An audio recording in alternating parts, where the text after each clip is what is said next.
Hello everyone, আসসালামু আলাইকুম। আপনারা সবাই কেমন আছেন? আশা করি ভালো আছেন, সুস্থ আছেন। আলহামদুলিল্লাহ, আমরাও ভালো আছি। আজকে ঘুম থেকে চোখ খোলার পরেই এত সবার কথা মনে হচ্ছে যে সবাই কেমন আছে, সুস্থ আছে, স্বাভাবিক আছে এবং সবার পরিস্থিতি কেমন, বাড়ি ঘর সবার পরিস্থিতি ঠিকঠাক আছে। তো ওঠার পরে যাকেই ফোন লাগাই না কেন, কারোর ফোনে সিগন্যাল লাগছিল না। আমাদের এখানকার পরিবেশ আল্লাহর রহমতে আমাদের ঘরের সামনেটা ডুবে যায়নি, দেখতে পাচ্ছেন। মাঠেরটা পুরো জল ভরে গেছে, গেটের ওখানটাতেও জল ভরে গেছে। আল্লাহর রহমতে আমাদের ঘরের সামনে জল ভরে না। আজকে আমাদের বাড়িতে আইবুড়ো ভাত খাওয়ানোর জন্য ইনভাইট করা হয়েছে, ওনারা আসবে। এখানে ক্লিন করতে করতে ভাবলাম এই এরিয়াটাও ভালো করে ক্লিন করে নিই। ওরা আসার সাথে সাথে যাতে খাওয়াটা রেডি করে দিতে পারি, সেই জন্য প্লেটগুলো বের করিয়ে ধুয়ে ভালো করে রেখে দিচ্ছি, যাতে আসার সঙ্গে সঙ্গে কোনো অসুবিধা না হয়। এদিকে আমার সমস্ত গোছানো রেডি। এখন একটু কিচেন রুমে যাব।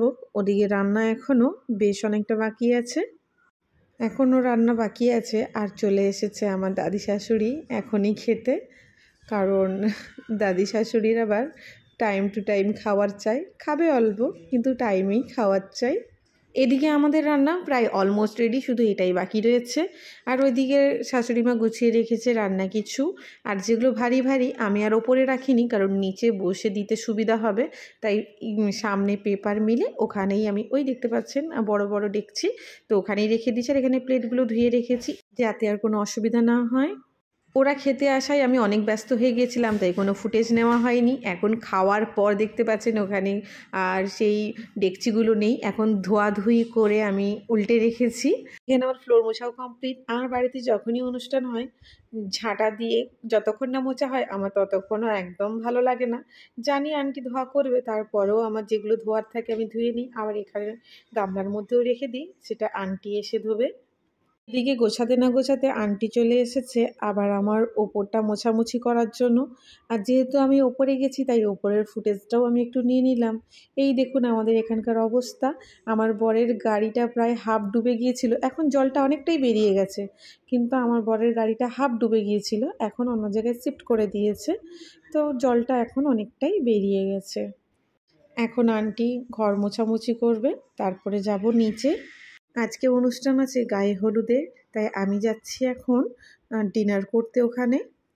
তো এখানে আমি আর আমার শাশুড়ি দুজনে যাচ্ছি হেঁটে, আর রাহাত গিয়েছিল ওর পাপার সাথে ওর নানু বাড়িতে। আমরাও বেরিয়েছি, আর এদিকে খালা শাশুড়ির বৌমারাও ওই সাইড থেকে বেরিয়েছে, সবাই একসাথে চলে গেলাম। আমরা এখানে অলরেডি চলে এসেছি, এখনও রান্নাবান্না কিছুটা বাকি আছে। তো আমরা উপরে গিয়ে বসলাম, সবাই মিলে একসাথে পায়েস খাচ্ছি আর আড্ডা দিচ্ছি। এদিকে রাহাত আর রাহাতের পাপা চলে এসেছে, তাই ওদেরকে আমি ফোন করে উপরে ডেকে নিলাম যে আমি উপরে আছি। আর আমার শাশুড়ি আমার সাথে এসেছিল, শাশুড়ি মায়ের শরীরটা ভালো লাগেনি বলে আমাকে দিয়ে আবার চলে গেছে নানি শাশুড়ির বাড়িতে। সো ফ্রেন্ড, আজকের ভিডিওটা এই পর্যন্ত। যদি আমার ভিডিওটা ভালো লেগে থাকে like, comment, share and subscribe করতে ভুলবেন না। আমাকে এইভাবে ভালোবাসা দিতে থাকুন যাতে নতুন নতুন ভিডিও করার আগ্রহ আরও বাড়ে। ভালো থাকবেন, সুস্থ থাকবেন, আমাদের জন্য দোয়া করবেন। আল্লাহ হাফিজ।